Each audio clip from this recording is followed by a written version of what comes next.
Bonjour à toutes et à tous, je m'appelle Rémi Padet, je suis responsable du pôle recherche, innovation et technique abeilles chez Veto Pharma. Je travaille dans l'entreprise depuis 2017. Mon rôle, il est de mettre en place et de piloter les projets de recherche et développement dédiés à la santé des abeilles. On peut citer par exemple le développement de nouveaux médicaments contre le varroa. La mission de notre pôle, elle est de transformer une idée en un médicament efficace, sûr et adapté aux besoins des apiculteurs.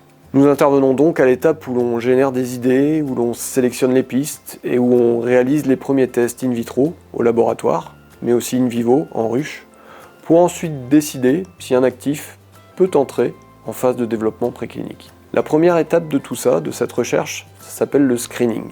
Donc le screening comprend une batterie de tests qu'on utilise pour mesurer l'efficacité contre le varroa, mais également le caractère toxique ou non pour l'abeille. On peut aussi vérifier l'apparition potentielle d'un changement de comportement chez l'abeille, c'est-à-dire par exemple une abeille qui commence à trembler. Une fois que ces premiers résultats sont disponibles, nous pouvons réaliser de premiers tests en ruche pour vérifier, voire valider les résultats qu'on a obtenus au labo in vitro.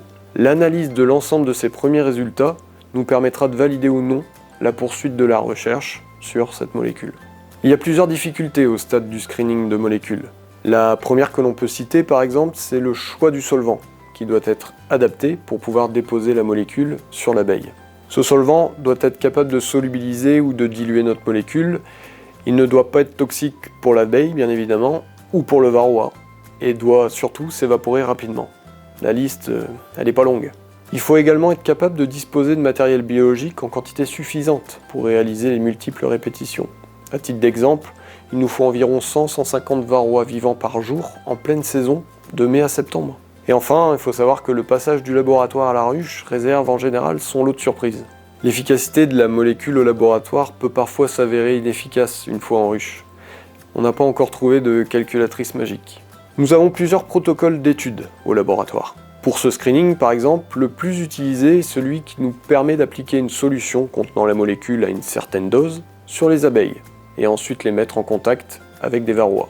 Nous essayons déjà de nous rapprocher du comportement potentiel de cette molécule en ruche, c'est-à-dire les abeilles au contact de la molécule.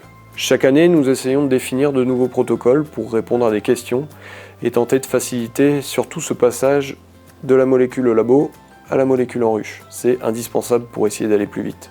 L'idée d'une nouvelle molécule à tester, elle peut provenir de plusieurs sources, comme par exemple la littérature scientifique, une proposition d'un partenaire, universitaire ou privé, des retours d'apiculteurs ou des pistes que nous générons forcément en interne.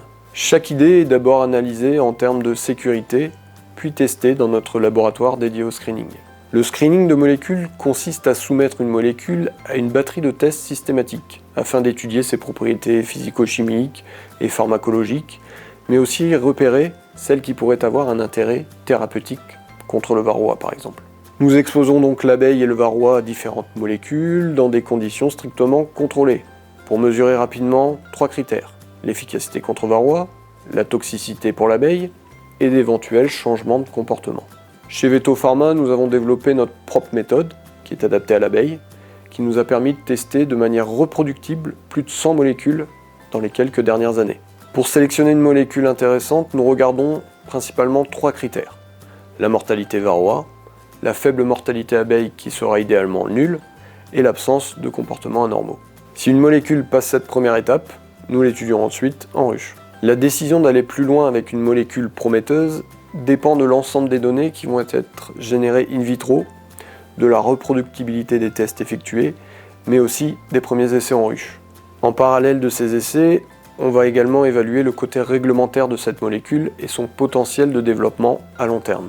Si l'ensemble de ces paramètres semble positif, la molécule peut entrer en développement préclinique. Pour faire tout ça, nous travaillons en contact permanent avec l'équipe du développement galénique, c'est-à-dire celle qui va travailler sur la future recette du médicament, l'équipe du développement analytique qui va vérifier la stabilité de la molécule, le service réglementaire, le service technique, le rucher expérimental, et bien sûr les partenaires externes comme les universités, les instituts de recherche, les structures privées, les apiculteurs. Certaines collaborations sont essentielles à mon travail. Je peux citer celle avec les toxicologues par exemple pour valider la sécurité des molécules, avec les biologistes pour comprendre les mécanismes d'action, mais aussi avec les vétérinaires pour guider la pertinence thérapeutique, les chercheurs universitaires pour la complémentarité scientifique, mais sans oublier les apiculteurs-chercheurs pour tester, forcément, dans les conditions réelles de terrain. Toutes ces expertises sont indispensables pour avancer de façon fiable.